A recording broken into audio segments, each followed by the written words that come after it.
Hello, Board of Surrey Woods. I am Gregor from Gregor Roofing. I just wanted to, number one, introduce myself and thank you for the opportunity to bid on your project, the 3 buildings. What's going to follow is a series of videos. I was on site yesterday, went up on a few buildings, and I just wanted to point out a few details that we are going to do on your project, and this is basically how we're going to bid the job. So I wanted to prefix these videos and kind of explain what you're about to see. The bid is going to follow, and just so you know, the proposal will have every item that I'm talking about here in that proposal and included in that proposal. At some point, if we get to the point where we're going to do this project for you, obviously I would, if we can have a meeting together and go over the project in more detail, go over some risk assessment, how we're going to protect your property, a little bit about our company, and how we and our processes, that would be great. But I initially wanted to just make sure you would see how we are going to bid the project. The videos that will follow are going to detail a lot of that work. And you know, we are a GAF master lead contractor. Everything will be under the GAF specifications, their manufacturer's recommendations, and you will also receive that Golden Pledge warranty from us, which is basically, it's a 40-year, 100% warranty on your materials. They back our workmanship for 25 years. So basically, GAF is going to own that roof. Any workmanship issues, most likely those types of things would pop up earlier. So you're going to be covered for 25 years on that part. And then if there is any type of product failure, they're going to provide the material and the labor to correct that situation. So here's the videos. Thanks again. And I look forward to speaking with all of you. Thanks. Okay, guys, I just wanted to show you a couple things that we're going to do that I'm not sure if the other contractors are doing this, but this is typically, typical of one of your wall details. This is Tom Delory's unit. This is the front of his home. This stone, I'm assuming, I don't even see any metal flashing in here where this roof meets this wall, which is obviously a very vulnerable section of your roof. Any of these walls are very vulnerable. I'm assuming that there's probably metal underneath here that was done before this stone came on. So there's, you know, we're at the mercy of this old metal. When this is all ripped out of here, we're gonna put a new ice and water shield membrane. So this is a peel and stick membrane that's gonna go up this wall. It's gonna, you know, seal down here, seal against this stone. New step flashing will need to come in here in each course of shingles. So there'll be step flashing with each course of shingles here. And then this stone will need to be cut in a nice, neat piece of metal put over top of this to keep this wall watertight.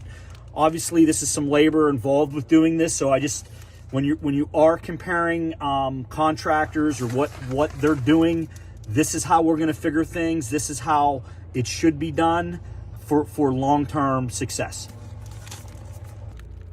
Okay, guys, another detail. Same thing with anywhere the roof meets the siding.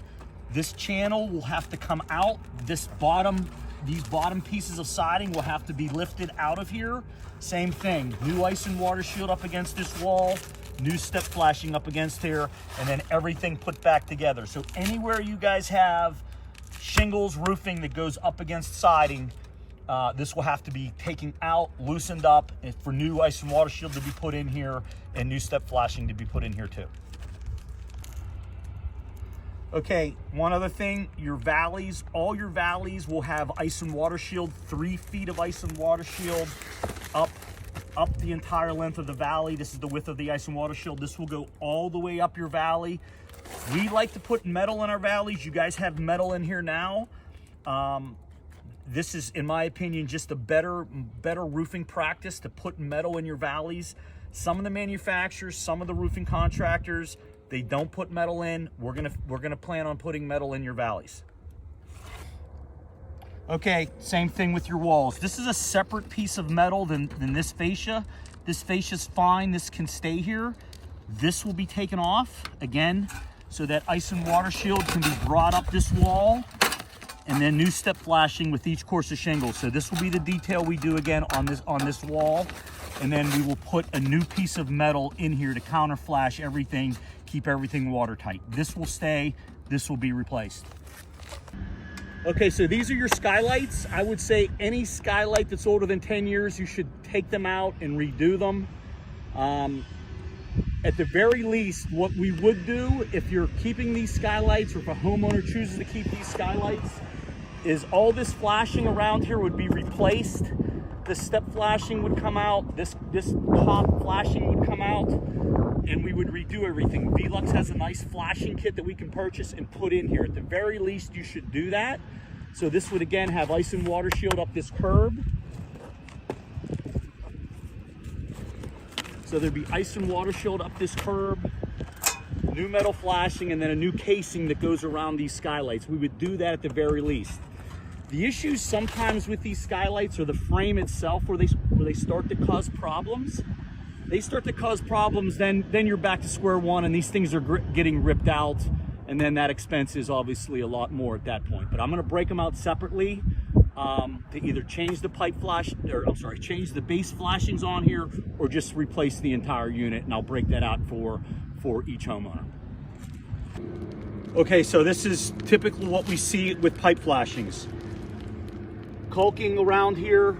If you look over there, that pipe flashing, every one of your pipes up here is deteriorated. So you guys buy a 40-year shingle, you expect it to last 40 years, but then you have to deal with this little type of thing that goes on that deteriorates and causes a roof leak. These are just inexpensive, cheap neoprene pipe flashings that break down in the sunshine and they crack. You end up having a leak, and you end up paying maintenance to do something like this, seal it, temporary seal, or worse, rip everything out and redo it. This is typically what these pipe flashings are. These pipe flashings cost about $10, but to do a repair and send guys up here, or possible damage on the inside of your home, you know, obviously more than $10 if these things break down. These are the pipe flashings we will use on every one of these pipes. These are lifetime pipe flashings. I don't know if the video really shows it, but these are, you can see the cheapness in this. This is a heavy rubber, it's a gasket. They're warranted a lifetime. These will not break down. You won't be dealing with leaks coming in your home or worse, drywall damage down the road that you have to pay for. So I wanted to show you that. That's just another little bit of a difference that you're gonna, you know, you could incur in costs. Like I said, these are about $10. These are about $45. But you know, you add that up over the size of these roofs, it could be, you know, there's going to be a price difference in that. So I just wanted to show you, this is what we like to use. This is what I think you should use. And in the long run, this is just a much better product. Okay, so this here on the back side is it's either a bathroom dryer vent or a kitchen hood vent.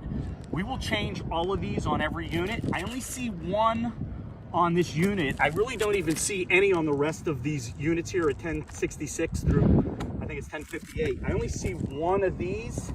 I'm not sure if these bathrooms, if you have fans, if they were ventilated properly, they should not be vented into the attic space. They should not be vented to an overhang. They need to come out of the roof directly out, so they're not dropping moisture and humidity into that attic and causing mold issues.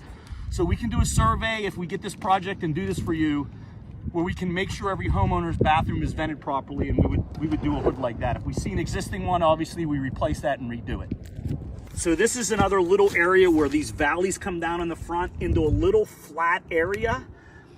We will use a product from GAF. It's called Liberty. It ties in with the Timberline HDZ shingles that you would use here. It blends in with the shingles. It's acceptable for these lower, almost like bigger valley areas. It has granules on it. There's no maintenance to it. You guys have a little sheet of rubber in here right now, but we're gonna put something a little bit more substantial. It's GAF's Liberty product. There's a base sheet and a cap sheet with it. We will do that 3-ply system, so there'll be 2 layers of a base sheet and a cap sheet in these little low areas that you have on some of these units. Go. Okay, so these are all the lower back, I'll call them porch back deck roofs. I'm on Tom's unit right now. So these are the units, you know, down further, and there's one behind me. But the concern with these roofs is the slope of these roofs. So I have a level up here on this roof. I just wanted to show you all what we have here. So this is a 24-inch level. So at 12 inches here, we're gonna get our slope of this roof. So we're at level, we're basically at 212. We're really at the borderline of shingles. I think we should still do shingles on here. But GAF and every manufacturer has precautions when these roofs are that low sloped. And the precaution is basically this entire roof surface, all these roof surfaces here, all the way up till you meet the steeper slope section, needs to have ice and water shield installed throughout these entire roof areas. You have to have it on here. It's part of their manufacturer's requirements. As you see, as water and ice sits on this roof, you're going to get a capillary effect where it's going to get up underneath these shingles and find its way into, you know, into the roof and then inside the home. So you just, and it typically happens as these shingles start to dry out a little bit and you get more of that ice and snow and water being able to kind of get back up underneath here. That ice and water shield's an extra precaution, and that's what we're going to plan on doing on every one of these low slope roofs that are less than 212.